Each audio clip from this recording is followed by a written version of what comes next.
Let's get to our top story. News team, assemble!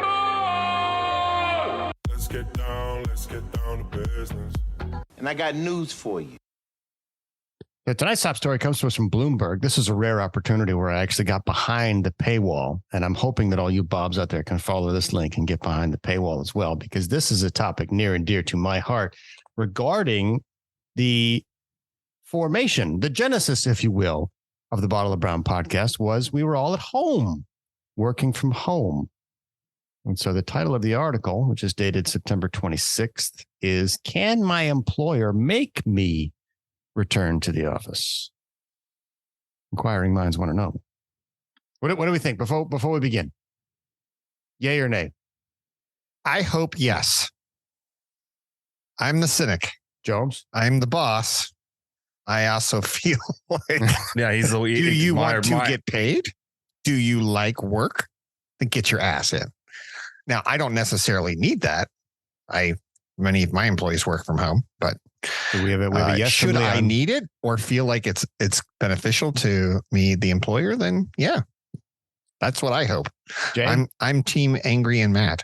Team AM. All right. What are you, team PM, Jay? What? Yeah. What do you Whatever think? PM. What was PM? I don't know. I have Cool and casual, and yeah, I'm gonna work from home in my shorts and a beard. Yeah, I'm on that boat. Like, all right. Okay. So point I counterpoint. don't. Can they make me go back to work? That's the question. Anyone? Can they make you? Can an employer make you? Probably yes. They could make you. I just don't think they'll have employees if they make that like a All full right. So policy. we have two yeses. Here we go. Let's see. The article begins with summer's end marking a time to resume normal schedules. More U.S. companies are beginning to insist that white-collar workers return to offices some or all of the week. Many of their employees are resisting, having embraced the benefits of working remotely. Most employees can push it only so far, as there is no ironclad right to work from home in the U.S. or anywhere else. A couple of countries have passed legislation strengthening employee requests to work from home. More have protected the right not to do so after hours. So, what laws have been passed on remote work? Well, in April, there's a law that went into effect in Ireland, requires employers to consider employee requests to work remotely. If employers say no, they must provide reasons why. On September 26th, the Netherlands Senate voted down a similar piece of legislation. In the United Kingdom, all employees will soon have the right to request flexible work arrangements, including remote work upon starting a job. Previously, they had to wait half a year before making this ask, which can include accommodations such as different start and end times. The new legislation requires employers to consult with their employees to explore alternatives before turning down an application. So the answer is yes. But those are all foreign. These people get like a whole summer off. Well, It bear in doesn't mind, count. the Netherlands said no. The Irish said yes. No. Strike Yeah, because that. the Netherlands Reverse already it. get like The you have to Netherlands realize said this is also yes, you can be forced back to work, and the Irish said no, you cannot be forced back to work. And the Brits, which is a very British thing here, says no, you must consider. Yeah, it's all very soft. So no, I guess the original question was, are they allowed to make you? Yeah. Thank you. Yeah. Well, It doesn't matter where you are in the world. The answer is Because yes. they don't have the call it employee rights yet.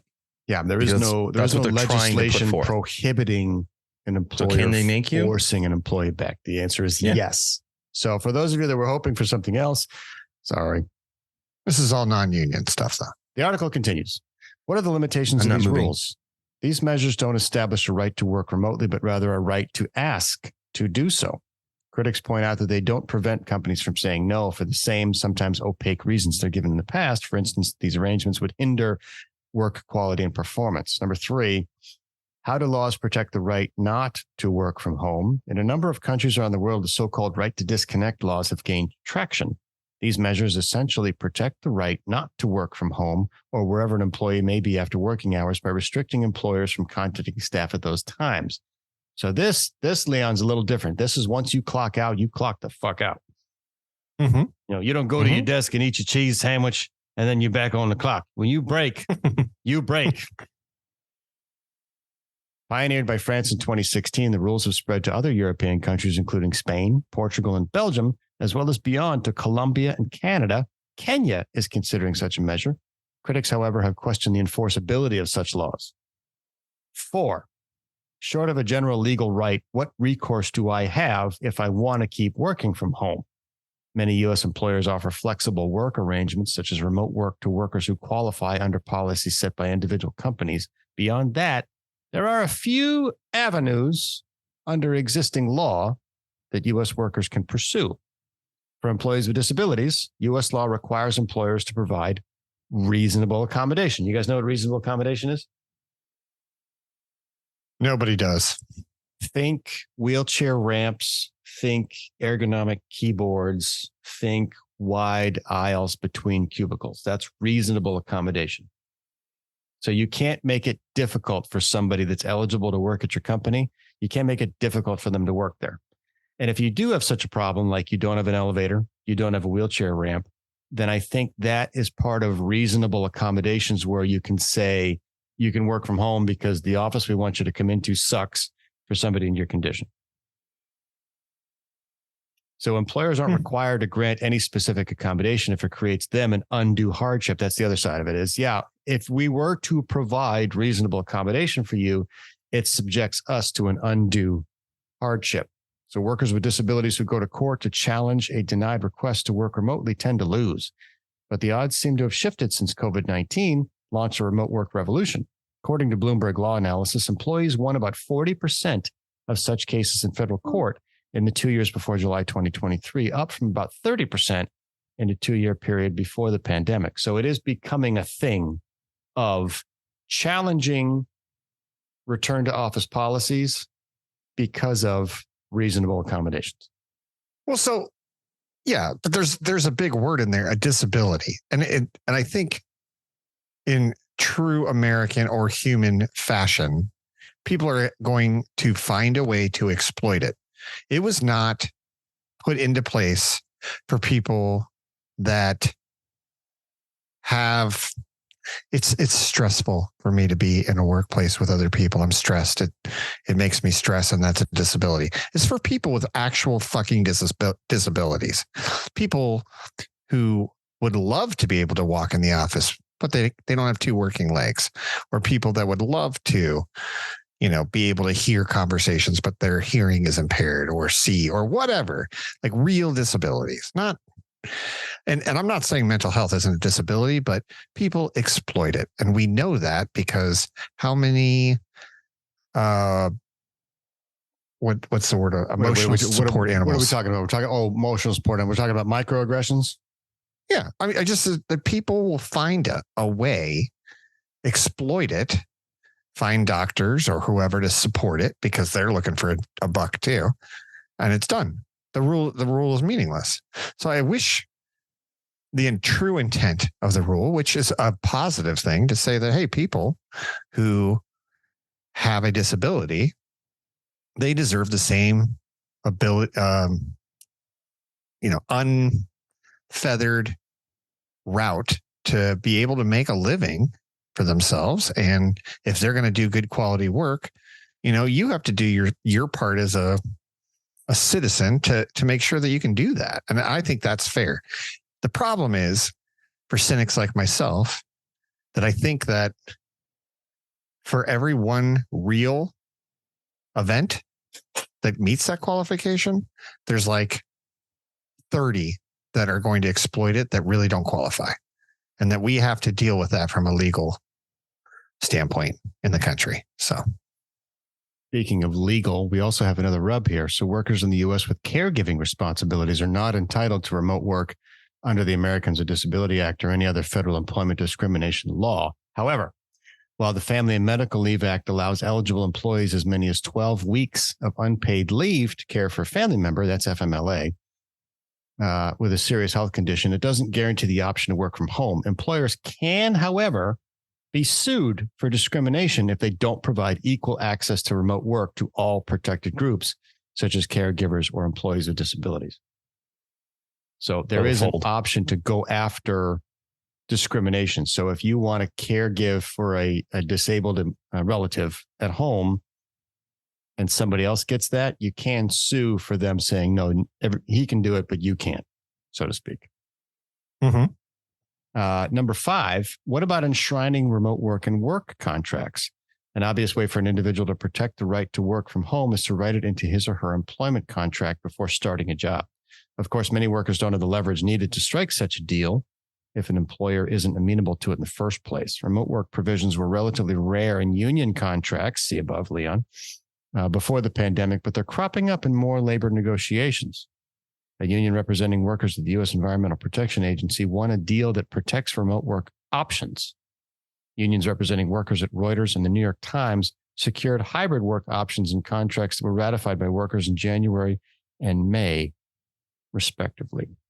So there are ways to get around it, but basic gist is, unless you're in a very specific environment with very specific circumstances, boss says come to the office or you're fired. Those are your options. But for now, I mean, we all know what happens here. What do you, right? Yeah. What do you think? Give me a prediction. Because it's popular. I get why it's popular. It's like, hey, raise your hand if you'd prefer to not drive traffic and deal with going into an office. Like, raise your hand. Everyone. Oh, obviously. So the bigger question is, and we've covered this in past pods, then why would employers want you to be there? Why is it worth the fight and the lower morale to bring them in? Why? What's the real reason? And I think that there's some old school mentality. We've talked about, you got the gray hairs in there and they, this is the way I did it. So this is the way you're going to have to do it. I get that point of view. I don't believe it. I've personally seen it. I've personally experienced it. And, I feel like there's no rights for employers. Like, the rights for employers are being stripped. And at some point we have to step up and say, like, Mr. Jones, like, businesses go in with a plan. It's going to cost X. I'm going to make Y. My profit margin is Z. That's what it is. And you're basing that on a set of rules and laws and policies that you have to adhere to. And then you go and you implement that. You borrow the money. You go leverage yourself. You put yourself at risk. You put your company at risk, your livelihood at risk, and you go execute that plan. And while you're executing it, Uncle Sam comes in and goes, oh, by the way, new rule that completely blew your whole plan. That you never saw coming. Like, you have to have 50% of your workforce work from home. Well, that doesn't work for my plan. That there's certain efficiencies, whatever it is, right? The rules are constantly changing. I get it. The environment changes and demand changes, and there's a lot of change, and you have to be able to be agile enough to deal with that as a business. But I don't think it's fair that Uncle Sam's the one that, throws extra cones in the way. My point behind starting this whole thing, though, was it will change. We need to be ready for it, because the majority, like I said, raise your hand if you'd rather not go in, are going to say, yeah, I want to work from home and I want legislation to protect me for that. And this guy that's up here on the podium is saying that he's going to do that for me. So I'm going to vote for him. And that is a great platform to run on, because it's very popular. It's very popular to get rid of student loan debt. It's very popular to say work from home. This is very popular. Don't bring in student loan. That's different. But I think you're absolutely right. It is a certain generation where it's popular, right? And there's a large percentage are like, yeah, I'd like to not have that debt. Yeah, I'd like to not go into work. There's platforms that people, what I'm saying is that there's popular platforms that people lump in with their political beliefs, and then they run on it. And the more people that are like, yeah, that's what I believe in, they're going to get voted in. And then that's what's going to happen, because if they're popular things like this, where people are thinking about, me. That's just politics, basically, just running on a platform. It's all it really is. But I do agree with you. I completely agree with you that politics shouldn't get into an employee working in a hybrid setting or in the office like that. That just doesn't work. But I don't know. I think my 2 cents in this whole thing is it's way too early. The issue is we are still living under the leases that were currently underwritten for this amount of office space, and it hasn't started to roll off yet, and it is coming. $1 trillion. So that was a potential story. So like your reality is it like to this point, is it like an employer has had all this office space that's collecting dust. I got shrinked. So I went from one floor to another one. You know what? I was in the office. It was packed every day this week. There were people everywhere. That being said, I don't know what it looked like today. Probably nothing. But getting to this point of we don't know what it looks like. And I think it is probably working from home is here to stay. But what's the impact to the employer and the economy on the other side, I think could dictate some kind of change that could be unforeseen right now. And what it really is going to morph itself into is still unknown. There's a problem of how do you measure productivity, right? That's my whole beef with it is, make you come into the office so that you can come in and then participate in Zoom calls. You know what it is? That's a waste of shit. It's more oversight. It's more entry. You have more accountability. So when you're in the office, the accountability was just like, oh, well, Johnny came in today and, he took a 45-minute lunch and then he left. I can walk down the hall and get them when I need them. There's a flip side with this whole situation of why can you work from home is that like you have meetings, you have online, and you have tracking. The tracking is insane in employee productivity. Like you have, I don't know if you guys get it. I get it. Oh, you had only 20% of quiet time this week. And they literally track everything about you to the T because everything is your phone is ringing through the internet. Everything's coming. So my point being, your productivity or overall oversight is behind the scenes of you having your computer on. That's what it is. Now, if you're on the golf course, you're going to be out of work or you're answering emails. Your phone better be working. Kind of. And that's where two phones come into play. So I don't know. My advice to any young Bobs out there, get your ass into the office because that's where shit happens. That's where you get FaceTime with executives. That's where 100%. You develop mentorship relationships. That's where you learn how the system works. That's where you learn where the bones are buried. Mm-hmm. By the time you get to the core audience of the Bottle of Brown podcast, you're probably in your late 30s, your early 40s. You've got kids, picket fence, and responsibilities. At that point, the company knows you're not a flight risk, and they're probably more likely to loosen the strings on you and let your leash go. But the challenge, I'm with Leon in this particular camp. If you're of a certain age and you're unattached and you're single, as awful as that may sound or as biased as it is, you ain't doing shit when you're at home. You're watching Netflix. But if you have methods of measuring that productivity, to what Mr. Jones is saying, I think that's a case-by-case basis. But in the most part, if you're just as unproductive at home as you are at the office, at least at the office, you're accessible. And that's one of the things that most managers, the old school guys that got successful by being in the office, that's why they want you in the office, is they think that because they got successful being in the office, that everybody else needs to be in the office. And a lot of that comes down to serendipitous collaboration, which I call bullshit on that. But for the most part, it's, when you're young, get your ass in the office. Allow yourself to be surveilled. I like that. I want to say, though, and you brought up how do you measure productivity? And I think Mr. Jones nailed it. Like when you're on a computer and it's very easy to measure moments, clicks, whatever. I think that there are unmeasurables. I spent a lot of time in analytics trying to get to numbers to say, how well are you doing? And they're very, very, very, very hard to do it, especially when you're into the customer service realm. There's workforce managers out there that will swear up and down that if you read this script and you do this, customers will be happier. You know what? Bullshit. Because I listen to those people and they talk to me like a robot, and I hate every second of it. I hate their closing. I hate their intro. I hate the fake greetings. I hate the whole thing.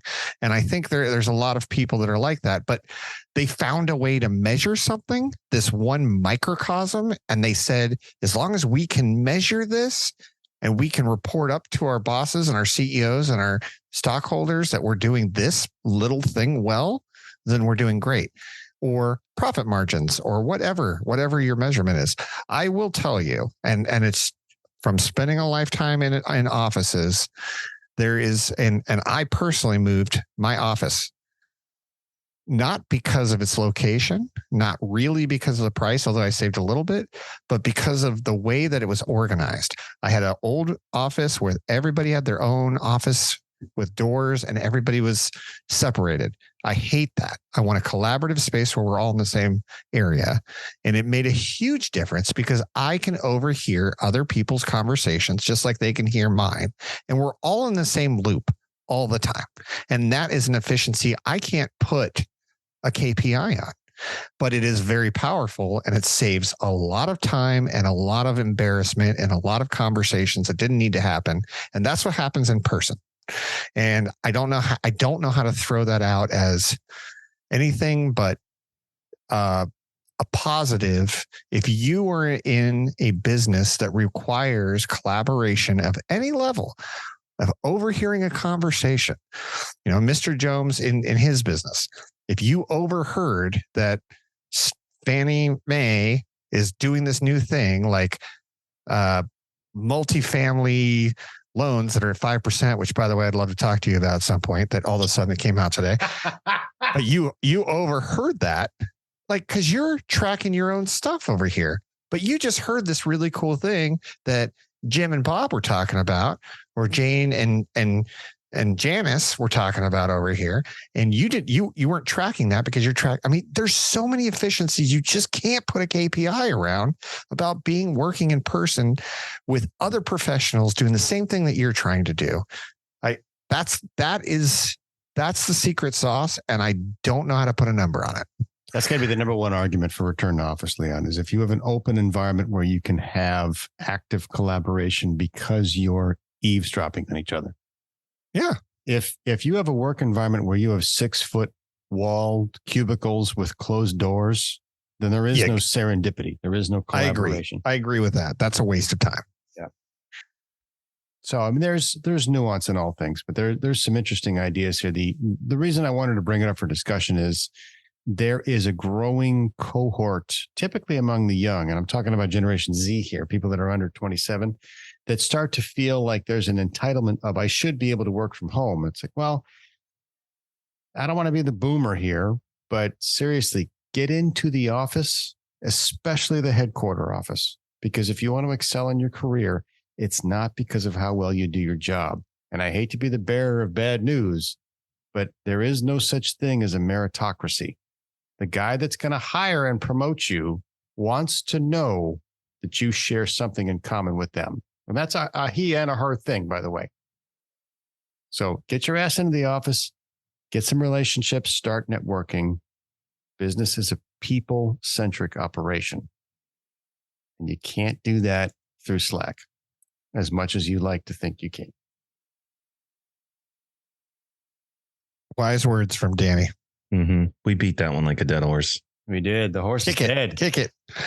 I'd love for there's some left in them. Come on. I wish that we could get some input from Forehead down there, but man, did you fix your fucking microphone yet? Because all we can see is your forehead and your bookshelf. It's a fascinating bookshelf, I have to say. But I'm more interested in you. Oh, and now it's we can. I heard you. Wait. Turn up the volume.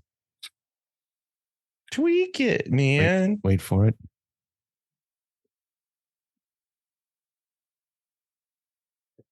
Now we see neck he's got. I was thinking neck. Yeah, that's a nice neck. You know what? Hey. I still can't see myself. God damn it! That's welcome. The problem. I can't see myself, so I can't really tell where the camera's hitting me. Well, it's better than it was before. Welcome. Yeah, we can see you now. Okay. All right. You look handsome. Stumbling through this. For those of you at home, this is episode 91. The update. Yeah, that's what happened to me. I said some stuff right as I thought this right as you guys came on and nothing. It kept going mute on and off, like you were trying to unmute and mute. But yeah, whatever. Well, see it here. It was a little bit like you in high school hitting on women. Just silent. Thank you. Guy in the corner. Hi. Great to be here. This is as enjoyable as it is. You're not going to get their interest if you're talking to their tits. Friday. Mitch, I have a secret for you. I'm a little hammered. I'm coming in a little hot tonight. This is just the worst possible. Early. This is the worst possible punishment for this to go like this. After all the pre-talk bullshit, the guilt of not making the second pod. That wraps up our top story. I've been fucking busy. What do you want from me?